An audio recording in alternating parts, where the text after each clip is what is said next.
এই যে বন্ধুরা শুনছো, নতুন নতুন রোমান্টিক ভালোবাসার গল্প পেতে ও শুনতে চাইলে আমাদের গল্পের ভান্ডার 2.0 চ্যানেলটি সাবস্ক্রাইব করে বেল বাটনটি অন করে দিও। লাইক কমেন্ট করতে মোটেই ভুলবে না কিন্তু। ধন্যবাদ সবাইকে। ভালোবাসার শেষ ঠিকানা।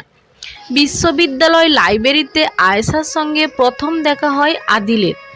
বইয়ের প্রতি দুজনেরই এরকম ভালোবাসা সেই প্রথম চোখাচোখিতেই হৃদয়ে অজানা আলোড়ন জাগে। লাইব্রেরির আড্ডা থেকে শুরু হলো কথোপকথন। একে অপরের নাম জানলো, পড়াশুনোর স্বপ্ন ভাগাভাগি করলো, বন্ধুত্বের বীজ বপন হলো সেদিনই।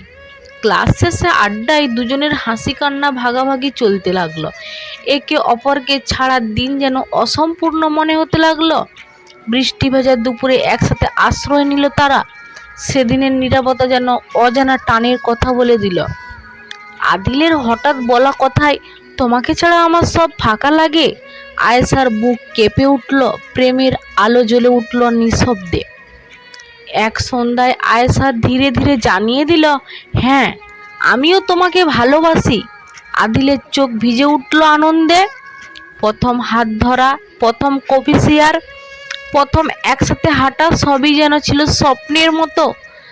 তারা দুজনেই ভবিষ্যতের স্বপ্ন আঁকতে লাগলো।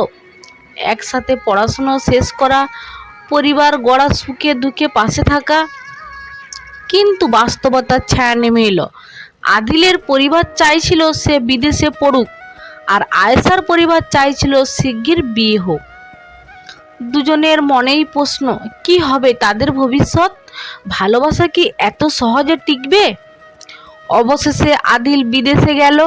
আয়েশার চোখে জল, অথচ ঠোঁটে হাসি। ফিরে আসবে তো? দিন রাত মেসেজ, ভিডিও কলে চলতেই থাকলো তাদের সম্পর্ক। দূরত্ব থেকে হৃদয়ের টান অটুট থাকলো।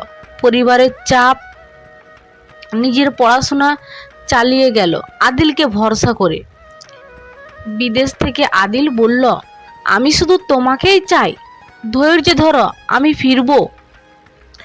আয়েশার প্রতিটি দিন কেটে যাচ্ছিল অপেক্ষায়। তার ডায়েরির প্রতিটি পাতায় লেখা থাকতো আদিলের নাম। বছরখানেক পর আদিল দেশে ফিরল।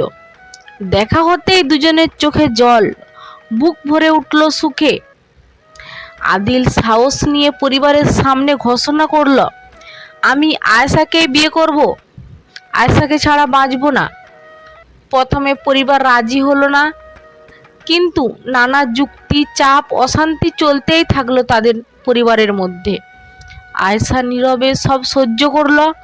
তারা বিশ্বাস হলো, আল্লাহ চাইলে এক সম্পর্ক পূর্ণ হবে। অবশেষে আদিলের দৃঢ়তা আর আয়েশার ধৈর্য দেখে পরিবার নরম হলো। তারা বুঝলো এই প্রেমই আসল, এদেরকে আলাদা করা যাবে না।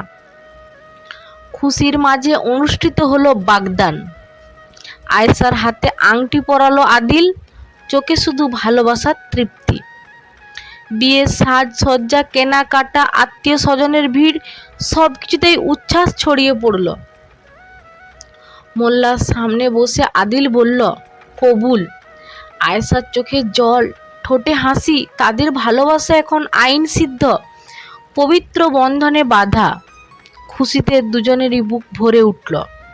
বিয়ের পর প্রথম রাতে দুজনের চোখ শুধু ভালোবাসা আর কৃতজ্ঞতা।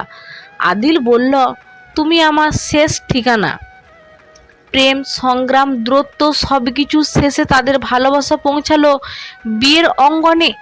কিন্তু আসলে এটাই নতুন জীবনের শুরু, যেখানে থাকবে আজীবন একসাথে থাকা, সুখ আর স্বাচ্ছন্দ্যে ভরা জীবন।